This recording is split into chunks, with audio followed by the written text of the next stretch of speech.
I'm sure you've been hearing about how the US government is selling off parcels of land for incredibly cheap. You could get your very own lighthouse or abandoned Department of Wildlife building for a few $1,000s. They say it's so these buildings and sites can be maintained by private citizens rather than continue to spiral into disrepair.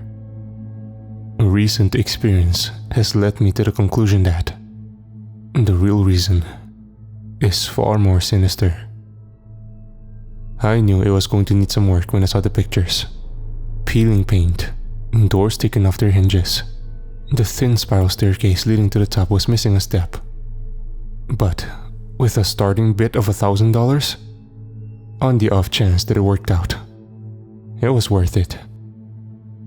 I threw out $1 over the minimum bid late at night and then went to bed with zero expectations. None too fondly recalling the old eBay days where someone would jump in and outbid you at the last minute. So, I was genuinely shocked to wake up to an email that I'd actually won. It didn't take long for me to realize I was in way over my head. The excitement I'd felt over owning a place of my own dissolved the moment I saw the tall grey structure looming above me on the horizon. The picture on the website had shown the quintessential red and white striped lighthouse, with turquoise waters and the deep blue sky as a backdrop.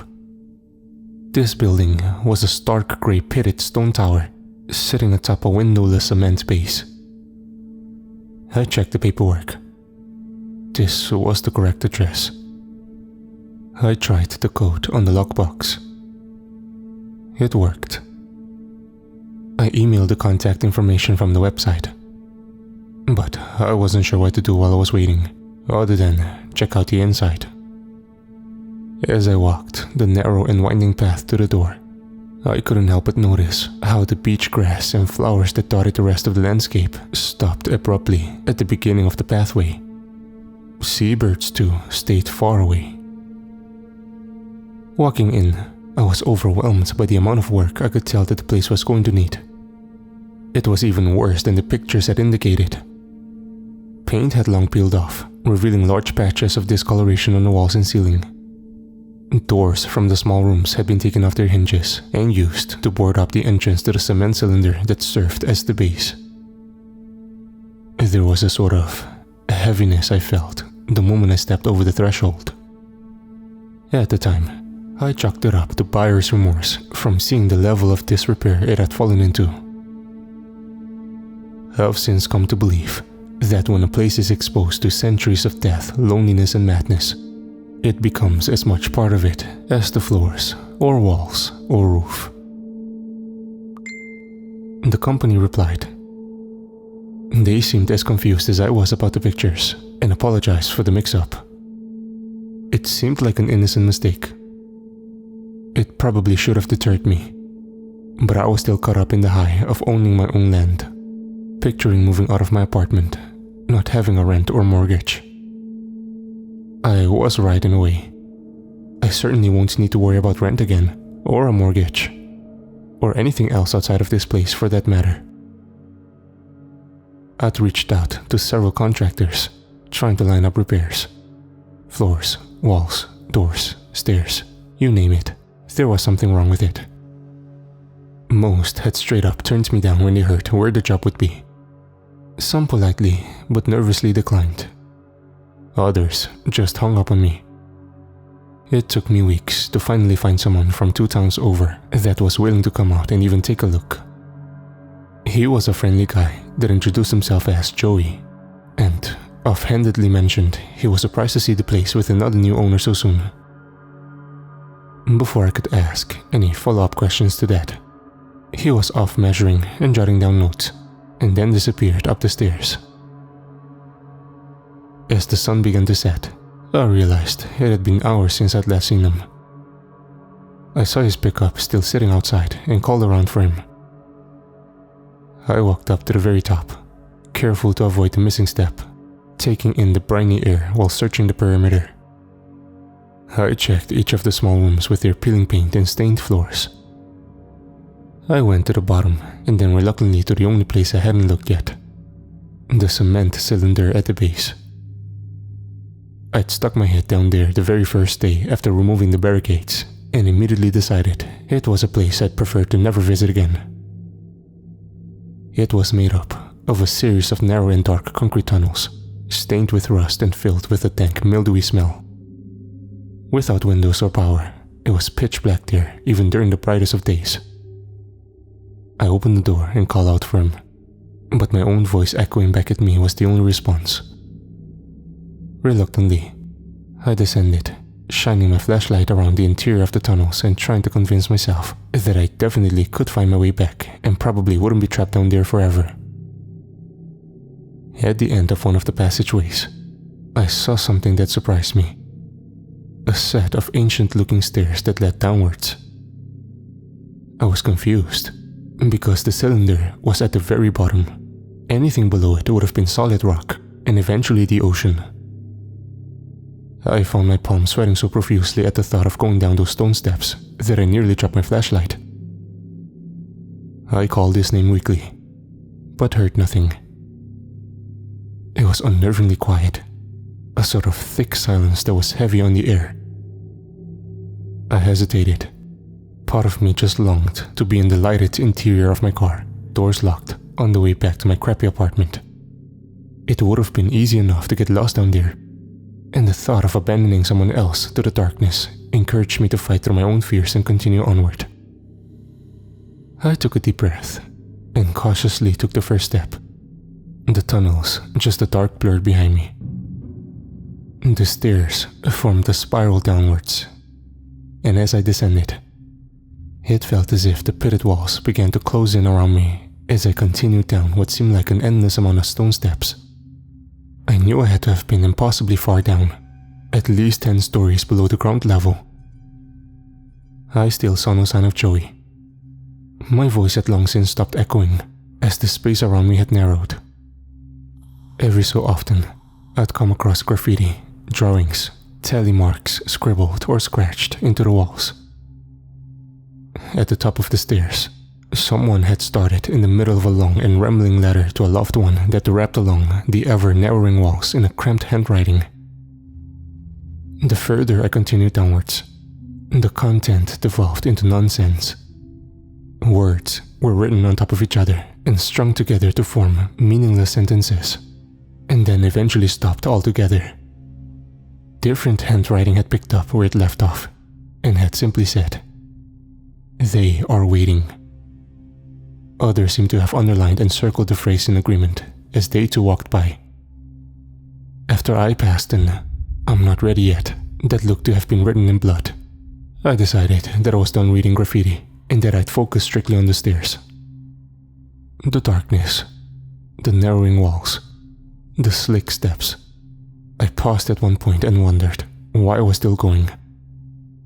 But besides the guilt if I gave up, I felt compelled to, eager almost.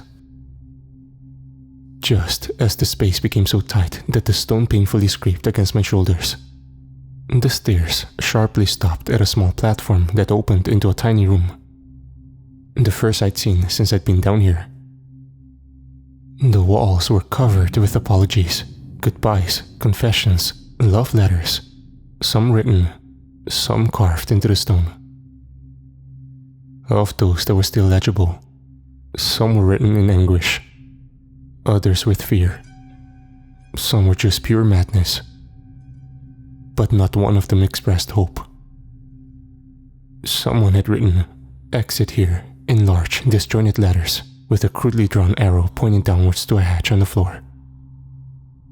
I hesitated for a moment, knowing there was nothing below us but rock and ocean, and I should have hit those hours ago. But decided I'd come all this way, I might as well keep going. It led to even more stairs. But this time, the steps were that of a tight iron spiral staircase, one step missing. I felt a sudden still breeze as I descended. There were windows around me that opened into the pitch black night. It was so dark outside that I hadn't even realized that there were windows at all at first. I froze, confused. I wasn't sure how I managed to get myself so utterly turned around. I knew I'd been walking downwards the entire way. I was certain of it. Yes, I was tired. It was dark. But I knew up from down.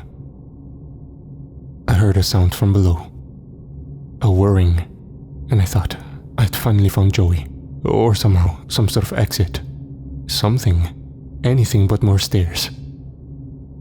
Relieved, I decided to continue downwards, upwards, the direction I'd been going. At the bottom, there was a ladder leading to another hatch on the floor. I climbed down and opened it. And, to my utter confusion, found myself standing at the top of the lighthouse. I grasped for the railing to orient and brace myself against the strong, stinging wind. I couldn't see the moon, stars, any light reflecting on the water around me. It was somehow darker outside than it had been in the tunnels and unlit stairwell. Darker than I had previously thought possible. The choppy black waters of the sea were indistinguishable from the sky, the land, even with the steady flash of the strangely tinted automated light. The whirring I'd heard, I could see very little. At first, I felt a wave of relief at seeing Joey's car was gone. He'd made it out.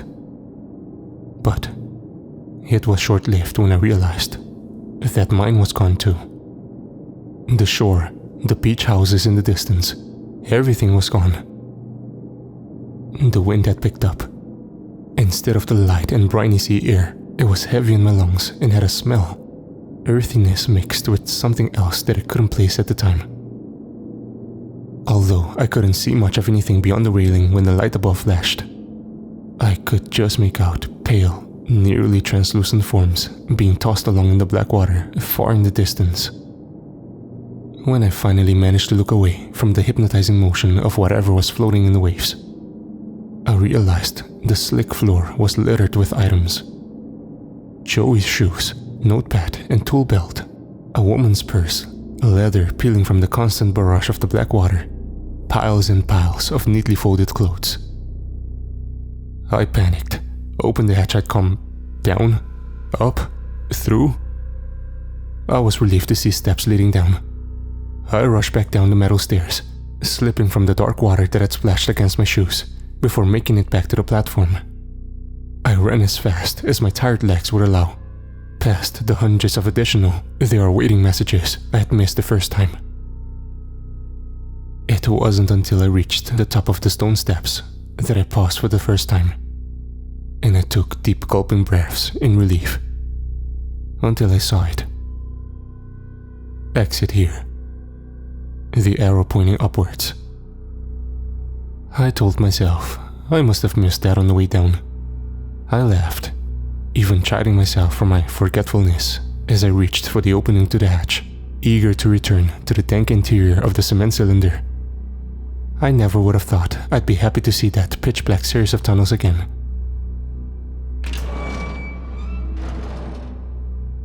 My laughter turned to misery. I think I sobbed that first time when the fetid breeze hit my face, bringing with it that smell of old things, welcoming things. My phone said it was 6:45 a.m., but it never got any lighter outside. The pale things in the sea below moved along with the waves, their tangled limbs just a bit clearer in the closer proximity. I opened the hatch and climbed back down, but slowly that time, wobbly with exhaustion. When I descended and reached the platform and little room again, exit here pointing downwards at the hatch, I didn't even bother opening it for the longest time. Eventually, I knew I needed to. Just in case. I needed to see. I started to lose track of how many times I'd made that fruitless journey that always ended the same way, with me stepping outside into the endless night. I didn't start my own tally marks right away, but it's been 40 trips since I started counting.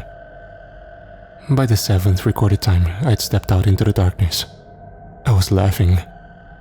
I needed to see the water. I had to breathe in that air. It was an urge that I could not fight. The pale forms in the dark waters moved with the current.